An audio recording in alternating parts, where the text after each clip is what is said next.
பேச எடுத்துக்கொண்ட தலைப்பு கண்ணகி. வடக்கில் கல்லெடுத்து தெற்கில் தெய்வமான மர தமிழச்சினார். மறக்க முடியாத தமிழச்சியும் நான் தான். பூம்புகார் என் ஊர். புகார் நகரில் வாழ்க்கைப்பட்டு பொற்கல்லன் கொடுத்த பை புகாரில் வாழ்க்கை பட்டு போன என் கதை எல்லோருக்கும் தெரிந்த கதை. ஆனால் என்னை பற்றி சுற்றி வளைத்திருக்கும் கற்பு கதைதான் என்னை கவலைப்படுத்துகிறது. என்னை மட்டும் கற்பு காசு என்று சொல்வது ஏன்? கணவனை பொறுத்ததாலா, மதுரையை எரித்ததாலா? தவறே செய்தாலும் கணவனை மட்டும் எரித்துவிடக் கூடாது.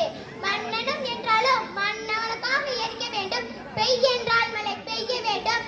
வள்ளுவன் அழைத்தால் வாசுகியின் கையில் பாதியிலே நிற்க வேண்டும். இவையெல்லாம் பெண்ணுக்கு எதிரான சமூகத்தின் சாணக்கியத்தனங்கள். கற்பு என்பதை வெறும் உடல் சார்ந்த ஒழுக்கமாகவே பார்க்கும் இந்த சமூகத்துடன் ஒரு கேள்வி. அரசிக்கு ஆண்பால் அரசன் என்றால் கற்புக்கு அரசிக்கு ஆண்பால் கற்புக்கு அரசன் என்று வார்த்தையாக்க முடியவில்லை.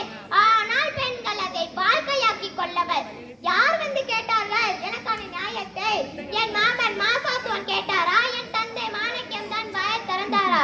பாவம், என் அண்ணையும் அத்தையும் என்ன செய்வார்கள்? காப்பியத்தில் பெயர் கூட சொல்லப்படாத வாயில்லா பூச்சிகள் அவர்கள். மாதவியை கதி என்று கடந்த போது என் தோழி சொன்னாள், பொய்கையில் நீராடி பூசைகள் செய்தால் போனவன் வருவான் என்றால் பொய்கையில் நீராடலும் பூசைகளும் தான் என் கணவனை என்னிடம் கொண்டு வந்து சேர்க்கும் என்றால் அந்த பிச்சை காதல் எனக்கு தேவையில்லை.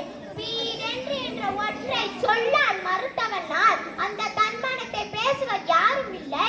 எரிந்த கதையை பேசுகிறார். கற்பு கற்பு கற்பு என்று மாதவி ஒடுக்கப்பட்டால் ஒடுக்குவதோ ஒதுக்குவதோ எப்படி பார்த்தாலும் தண்டனையை பெண்கள் அனுபவித்துதான் இங்கே எழுதப்படாத சட்டம். 12 ஆண்டுகள் தனிமை தபம்.